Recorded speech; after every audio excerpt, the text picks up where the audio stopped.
Can government schemes benefit startup studios in the UK games industry, and can they stop the growing threat of AI? The growth of the UK games industry has been heavily impacted by large-scale layoffs in 2023 and 2024. This year, in 2025, the global game development community estimated that 11% of game developers who took part in their annual worldwide industry survey reported that they were made redundant in 2024. This is extremely problematic. It is considerably difficult for student graduates to be able to enter an industry that could potentially be in decline. Threats of a slowing gaming market and AI are suspected to be reasons for this. The research I've conducted is to look into whether or not UK government schemes can combat this with incentives geared towards the games and media industries. I wish to look into this by researching the success of previous government schemes and interviewing industry professionals with experience of running a 3D media studio on their thoughts on if there are steps that can be taken by the UK government to protect the games industry from the growing threat of AI. Why focus on government incentives?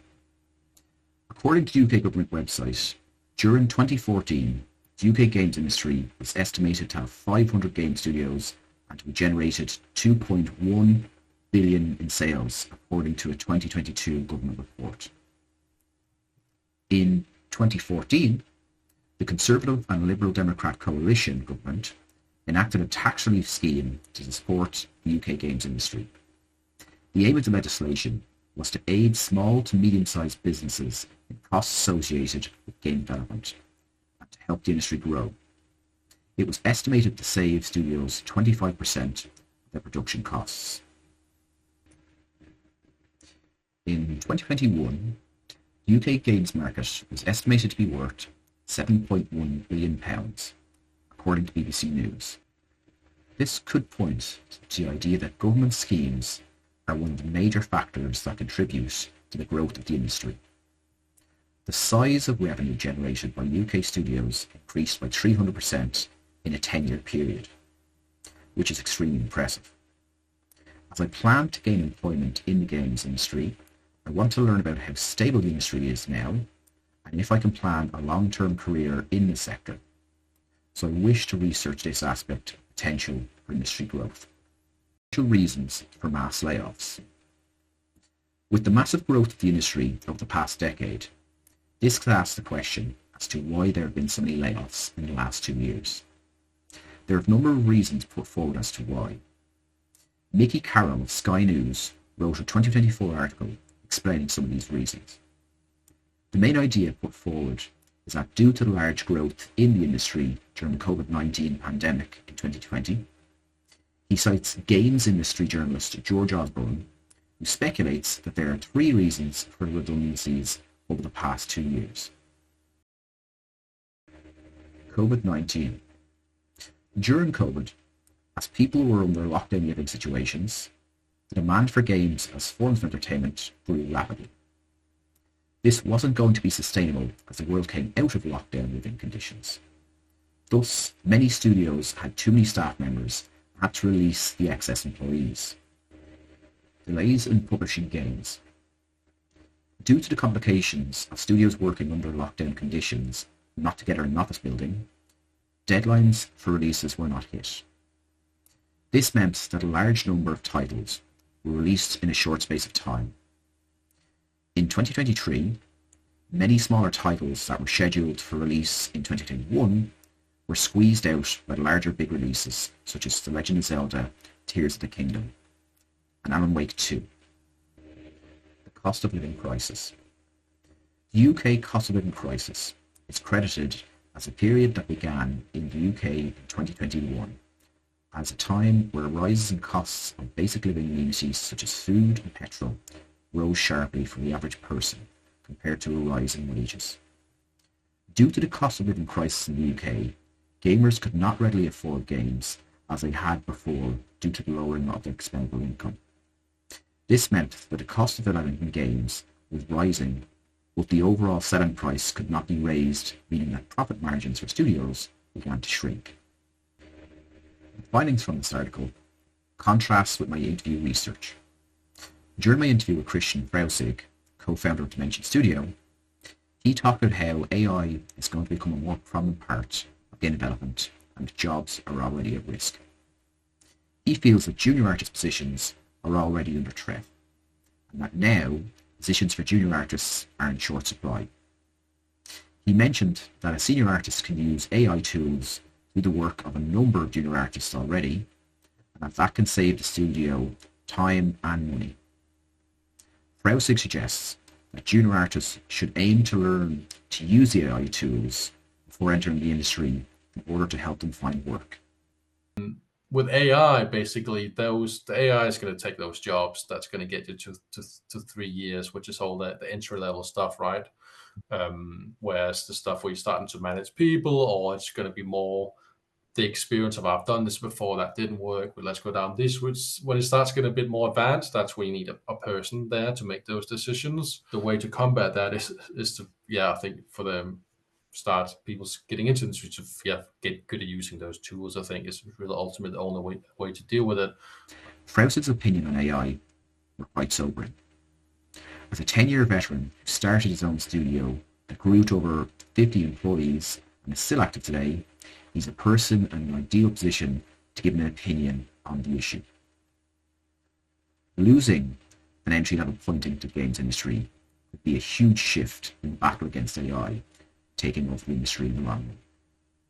If not enough new people are entering the industry and moving up the ranks to become senior and lead artists, etc., with the advancement of artificial intelligence tools, AI has a huge advantage that might become more necessary for more AI development to make up for the shortfall in people entering the industry. What are the results of UK government incentives? In the 2017 research paper, Exploring Survival Rates of Companies in the UK Video Games Industry, an empirical study, Cabra summarises that different locations seem to provide better conditions and higher life expectancy, mainly due to positive network effects occurring at a local level. Of all the variables to consider, I did find the simple tenet of studios being able to network with each other rather interesting. Due to this study being conducted in 2017, it is likely that AI wasn't a factor in the research. The paper doesn't mention this as an obstacle. One of the main drawbacks from this research is that the study doesn't factor in the 2014 tax scheme, though it does address this factor in its conclusion.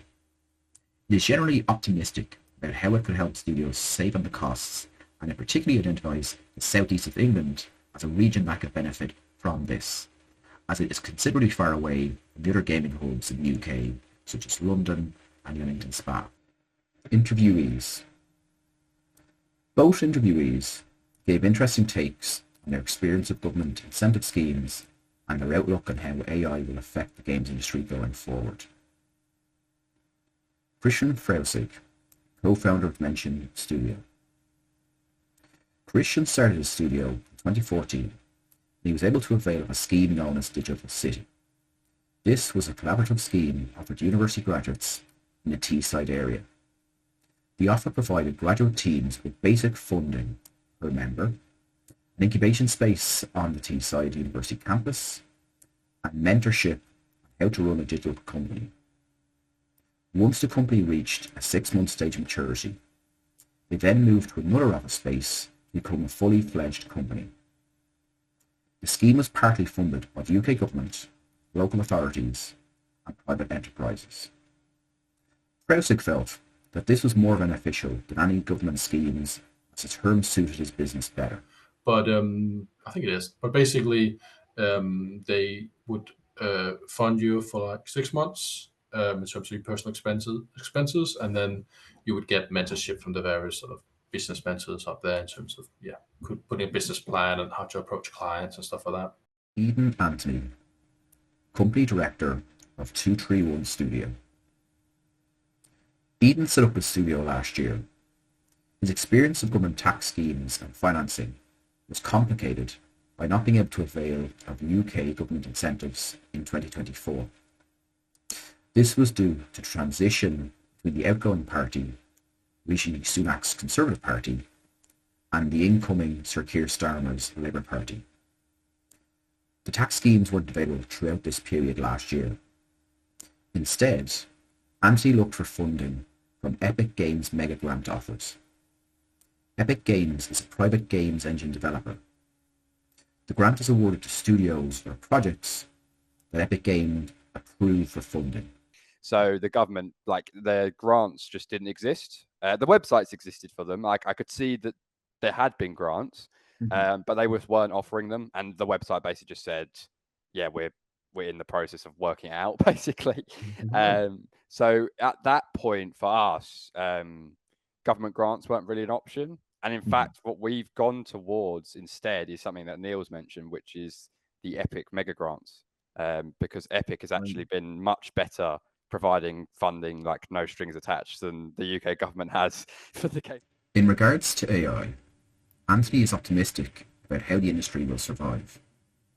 His studio, 231, already use AI in a secretary-like role. They use ChatGPT for scheduling and checking grammar, etc. However, he is adamant that he won't use it for his artwork, as he believes that this would lead him to question what is the point of being a digital artist if he relies on AI. Yeah, I think it's 100% already affected the industry, and in fact, it's already helping my company. So, well, I'm personally really against AI in art. So we kind of made a rule that we'd never use AI-generated art or anything like that for our games. Conclusion. After reviewing various articles, academic journals, and interviews, I can't help but feel somewhat worried about the future of digital art. There doesn't seem to be a clear indication of what kind of government scheme will protect against the growing threat of AI, though I feel that more research is necessary. Both Christian Freusig and even Anthony commented that they feel junior artist roles are already compromised due to AI. As a potential junior artist, I'm very worried about my chances of entering the industry. It appears to be more of a matter of if enough students can now train in AI tools in order to make the leap over junior level in order to enter the industry. As AI progresses, it will call into question how soon it can replace more senior roles in the industry. As Anthony mentioned, will there be a point where game development employees unionise before this can take place? I've been saying for years that I think the games industry really needs to unionise. I think it's really, and I'm saying that as a businessman now, like as a business owner now, I still stand by the fact that, because ultimately, like, workers need more rights and the ability to stand up for themselves, and that's what unionization does. The most reassuring aspect of my research has been the outlook of both Freusig and Anthony.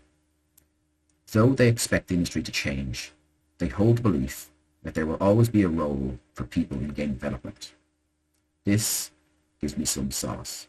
I think that's always going to be there. I think it's going to be very different case. You're still going to need people who have a really good eye for visuals, who are really creative, or people who have lots of soft skills, good at managing people, managing the process. So I think all those skills are still needed. It's just that the tools are different, you know. It will be okay, and I personally feel generally optimistic for it. But yeah, I'm glad there's some research being done on it, because it's a bit nuts to think what will happen here. What's the industry going to look like in 5-10 years, you know?